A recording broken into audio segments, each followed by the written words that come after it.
हाय दोस्तों, मैं सल्लभ जैन आपका स्वागत करता हूं ओरा न्यूज़ के एक फ्रेश एपिसोड में। मेक इन इंडिया का कमाल, घट गया कंपनियों का इंपोर्ट बिल, अरबों डॉलर की हो रही है बचत। सरकार की मेक इन इंडिया मुहिम का असर दिखने लगा है। बड़ी कंपनियों के इंपोर्ट बिल में भारी गिरावट देखने को मिली है। सरकार ने देश में उत्पादन को बढ़ावा देने के लिए कई सेक्टर्स में पीएलआई योजना शुरू की है। ऑटो और इलेक्ट्रॉनिक्स कंपनियों को सबसे ज़्यादा फायदा हुआ है। सरकार देश में ही उत्पादन को बढ़ावा दे रही है। इसका मकसद बाहर से आने वाले महंगे सामान को कम करना है। सरकार चाहती है कि देश में ही चीज़ें बने। अब इसके नतीजे दिखने लगे हैं।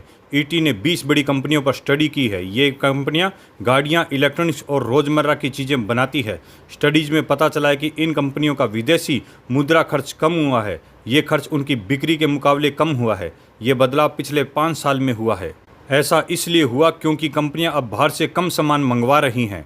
गाड़ियां और इलेक्ट्रॉनिक्स बनाने वाली कंपनियों में यह बदलाव सबसे ज़्यादा दिखाई देता है। Maruti Suzuki, Tata Motors, Hero MotoCorps, Bajaj Electronics, Whirlpool, Havells, Blue Star, Amber Enterprises और क्रॉम्पटन ग्रीव्स कंज्यूमर इलेक्ट्रॉनिक्स जैसी कंपनियों में इंपोर्ट बिल काफ़ी कम हुआ है। कुछ कंपनियों के लिए इंपोर्ट बिल आधा हो गया है, कुछ के लिए तो ये कई गुना कम हो गया है। ये जानकारी कंपनियों के असली सालाना रिपोर्ट में दी गई है। PLI scheme, Dixon technology electronic सामान बनाने वाली सबसे बड़ी कंपनी है। इस कंपनी में इंपोर्ट का हिस्सा कुल बिक्री का सिर्फ 6% रह गया है। इन्फ्लेशन ईयर 2020 में यह 49 था, जो फाइनेंशियल ईयर 2025 में 28% कम होकर 2418 करोड़ रुपए रह गया है। डिक्सन अब टीवी पैनल, कैमरा मॉड्यूल्स और कंप्रेसर जैसे महंगे पार्ट्स भी देश में ही खरीद रही है। कंपनी के चेयरमैन सुनील वंचानी ने कहा है कि पीएलआई स्कीम की वजह से लोकल वैल्यू एडिशन 40 से 45% से बढ़कर 65 से 70% हो गया है। ये बदलाव एसी और एलईडी लाइट जैसी चीज़ों में हुआ है। उन्होंने कहा है कि बहुत सी बड़ी कंपनियों ने यहाँ बिजनेस खोल दिया है। अब हमें मोबाइल फ़ोन और लैपटॉप में भी ऐसे नतीजे देखने को मिलेगा। सरकार जल्द ही इलेक्ट्रॉनिक्स कंपोनेंट मैन्युफैक्चरिंग स्कीम लाने वाली है। मोदी सरकार ने पिछले 5 साल में पीएलआई स्कीम की शुरुआत की है। इंपोर्ट ड्यूटी बढ़ाई।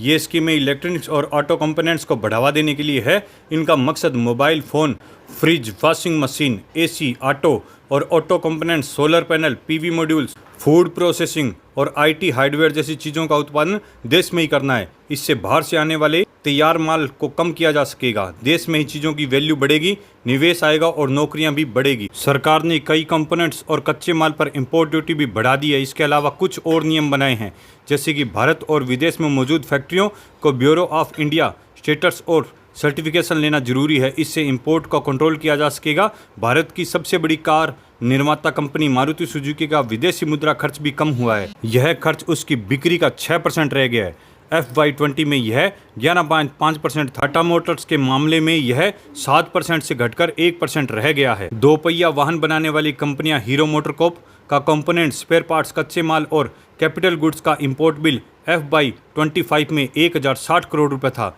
यह पिछले साल में 10% कम है।